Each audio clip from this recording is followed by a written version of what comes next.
पूज पाठ धन सुख लाभ, भाई के लिए तजा भाई। जहाँ पितृवचन के पालन को वनवास किया रघुराई ने।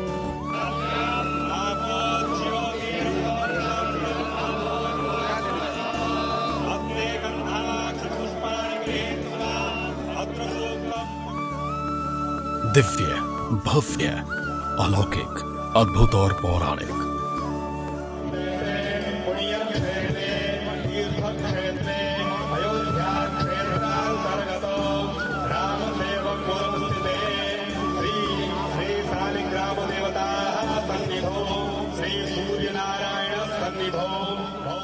राम दरबार में शालिग्राम, चहुं ओर गूंजा जय श्री राम।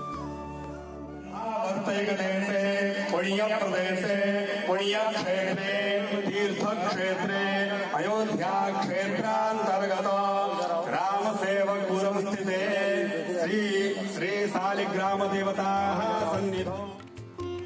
क्या हिंदू क्या मुसलमान, दिल में दर्शन का अरमान।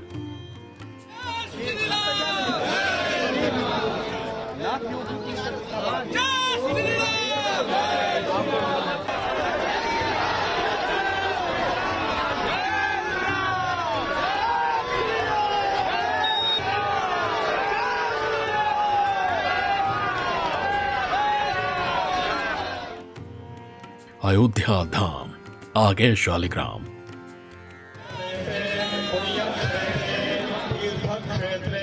अयोध्या क्षेत्रांतर्गत राम सेवक पुरम स्थिते श्री शालिग्राम देवता सन्निधो श्री सूर्य नारायण सन्निधो।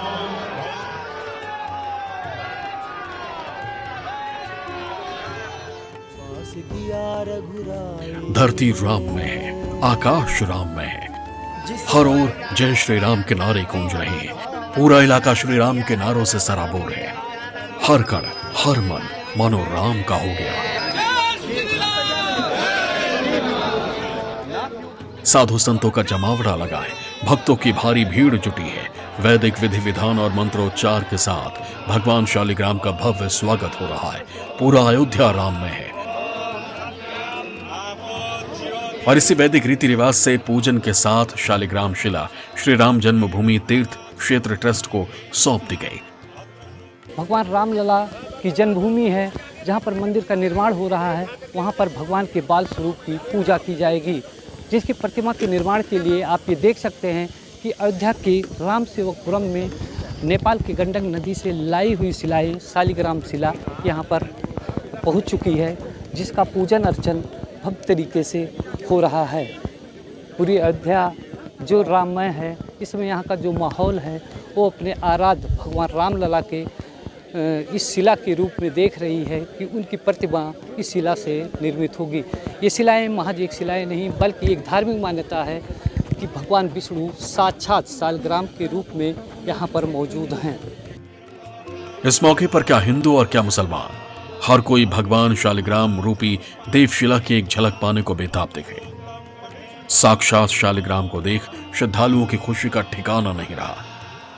दर्शन पूजन हम लोग बहुत खुशी हैं, इतना ज़्यादा रोमांचित हो रहा है, रोम रोम सब इतना अच्छा लग रहा है कि हम लोग बहुत सौभाग्यशाली हैं इसके लिए। ये जो मूर्ति भगवान शालिग्राम की आई है माता सीता के मायके से, इतने हम खुश और रोमांचित हो रहे हैं कि ये सौभाग्य बहुत अच्छे से प्राप्त हुआ। और जिस समय भव्य मंदिर बनकर तैयार होगा उस दिन तो खुशी का ठिकाना नहीं होगा कि कितनी खुशी होगी हमको। यहाँ आके हम लोग ऐसा स्वागत और इतना अच्छा लग रहा है कि राम जन्मभूमि में हमारा नेपाल का एक चीज़ यहाँ पड़ा रहेगा। युग में ऐसा घटना एक ही बार होता है। हम भी राम भक्त हैं, ऐसा नहीं, और ऐसा हमें बचपन से सिखाया जाता, पढ़ाया जाता, पहली कक्षा से ही हमें सारा हमको मालूम है। और हमारे मन में भी राम का प्रेम है। रामचंद्र जी की जो पुरुषोत्तम राम है उनके बारे में हम भी सब कुछ जानते हैं और हमारे दिल में भी उमंग है उनके लिए, हमारे अंदर भी प्यार है। जैसे पता चला कि एक बहुत पुरानी शिला आई हुई है तो हमने कहा हम भी दर्शन करके आएंगे, उसी के लिए हम आए हुए हैं। अयोध्या सोच के बहुत संतुष्टि और बहुत प्यार का माहौल, बहुत अच्छा महसूस कर रहे हैं। इससे पहले गाड़ियों के काफिले के साथ ये शिला यात्रा नेपाल से अयोध्या के राम सेवकपुरम कार्यशाला पहुंची। यहाँ पुष्प वर्षा कर स्वागत किया गया। नेपाल की काली गंडकी नदी से लाई गई ये दोनों विशाल शिलाएं सौगात स्वरूप अब रामलला की मूर्ति के लिए श्री राम जन्मभूमि तीर्थ क्षेत्र ट्रस्ट के महासचिव चंपत राय को समर्पण पत्र के माध्यम से सुपुर्द कर दिए गए। जनकपुर के जानकी मंदिर के महंत राम तपेश्वर दास और नेपाल के पूर्व डिप्टी पीएम विमलेंद्र निधि इस ऐतिहासिक और भाव विभोर क्षण के गवाह बने। जनकपुरवासी, गंडकी प्रदेशवासी, नेपाल सरकार और पूरे नेपालवासी हम बहुत ही आभार हैं, हम बहुत ही खुश हैं, बहुत ही गर्व करते हैं कि हमने इस शिला को यहाँ उपहार स्वरूप दे पाने में सफलता प्राप्त की है। और जिस शिला से भगवान रामलला की मूर्ति बनने के लिए ट्रस्ट ने तय किया, ये ट्रस्ट को हमने हस्तांतरण किया। रास्ते में बहुत खुश थे लोग, आस्था और भाव विभोर होकर लोग इस शिला को छूने के लिए, इसको पूजा करने के लिए, इसको देखने के लिए लोग उमड़ पड़े थे। एक सैलाब, एक बाढ़ की तरह जन उभार था एकदम। काली गंडकी नदी से लेकर के नेपाल के सभी भूभाग में, सभी राज्यों और भारत के सभी भूभाग में, वहाँ के जिनको पता था, रात को भी आपको रात को 9 बजे, 10 बजे, 11 बजे रात हो गई, फिर भी लोग सड़क पर खड़े थे। फिर भी सभी लोग सड़क पर खड़े थे पूजा करने के लिए, दर्शन करने के लिए, देखने के लिए। नेपाल से इन दोनों विशाल शिलाओं को बेहद ही धूमधाम से लाया गया। बीते 26 जनवरी को पूरे विधि विधान के साथ नेपाल के पोखरा स्थित काली गंडकी नदी से इसे निकाला गया। इसके बाद शिला यात्रा के जरिए इन दोनों पत्थरों को जनकपुर लाया गया। यहाँ भी भव्य तरीके से पूजा अर्चना की गई। 30 जनवरी को यह शिला यात्रा नेपाल से बिहार के मधुबनी में प्रवेश की। यहाँ से दरभंगा, मुजफ्फरपुर, पूर्वी चंपारण और गोपालगंज होते हुए ये यात्रा यूपी के कुशीनगर पहुंची। इसके बाद गोरखपुर, संत कबीर नगर और बस्ती होते हुए 2 फरवरी को ये दोनों शालिग्राम शिला अयोध्या पहुंची। इस शिला यात्रा के साथ साथ करीब 100 लोग भी नेपाल से अयोध्या तक चलते रहे। राम मंदिर ट्रस्ट के सदस्य कामेश्वर चौपाल के साथ ही वीएचपी से जुड़े लोग और नेपाल के भी प्रतिनिधि इस यात्रा में शामिल रहे। इस दौरान ये शिला यात्रा जहां से भी होकर गुजरी, लोग अपने आप दौड़े चले आए। रास्ते में जगह जगह इन ट्रकों को रोककर शिलाओं के दर्शन कराए गए।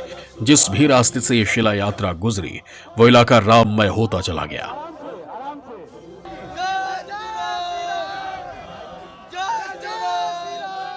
मुझे लग रहा है कि युग परिवर्तन हो रहा है। फिर से त्रेता की तरफ हम लोग मुड़ रहे हैं।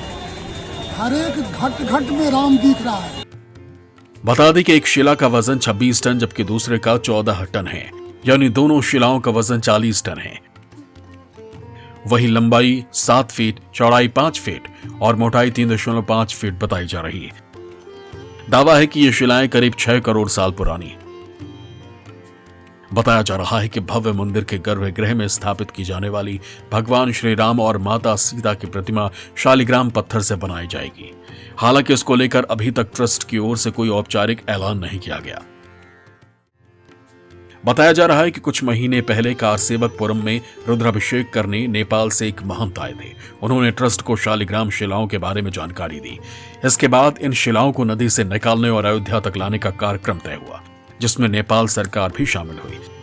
सरकार की अनुमति के बाद नदी से शिलाएं निकाली गईं। दरअसल हिंदू धर्म में शालिग्राम पत्थर का विशेष महत्व है। शालिग्राम पत्थर भगवान विष्णु के स्वरूप माने जाते हैं और कई हिंदू घरों में इनके प्रतिदिन विशेष पूजा की जाती है। कहा जाता है कि जिस घर में शालिग्राम भगवान होते हैं और नियमित रूप से उनकी पूजा की जाती है, वहां सदैव माता लक्ष्मी का वास होता है। साथ ही उस घर से सभी प्रकार के संकट दूर रहते हैं। हिंदू धर्म में त्रिदेव अर्थात ब्रह्मा, विष्णु एवं महेश की पूजा अनेक प्रकार से की जाती है। जैसे ब्रह्मा जी की पूजा शंख के रूप में और भगवान शिव की उपासना शिवलिंग के रूप में की जाती है। ठीक उसी प्रकार भगवान विष्णु की उपासना भगवान शालिग्राम के रूप में की जाती है। एक तो शालिग्राम पत्थर की पौराणिक मान्यता और दूसरी ये कि नेपाल का जनकपुर भगवान राम का ससुराल है। लिहाजा अयोध्या में बन रहे राम मंदिर के निर्माण में भगवान राम का ससुराल नेपाल भी अपना योगदान दे रहा है। काली गंडकी नदी से इन शिलाओं को निकालने के बाद 26 जनवरी को शिला यात्रा के जरिए जनकपुर स्थित कालेश्वर धाम परिसर लाया गया था, जहां भव्य कार्यक्रम का आयोजन किया गया। महादेव मंदिर में शिला का रुद्राभिषेक किया गया है। जानकी मंदिर में देवशिला की विशेष पूजा और महाआरती की गई, झांकी निकाली गई। पूरे दिन श्रद्धालु सरकार और जनप्रतिनिधि के साथ साथ आम लोग भी जानकी मंदिर परिसर में उमड़े रहे। जानकारों की माने तो नेपाल की काली गंडकी नदी में काले रंग के एक विशेष प्रकार के पत्थर पाए जाते हैं।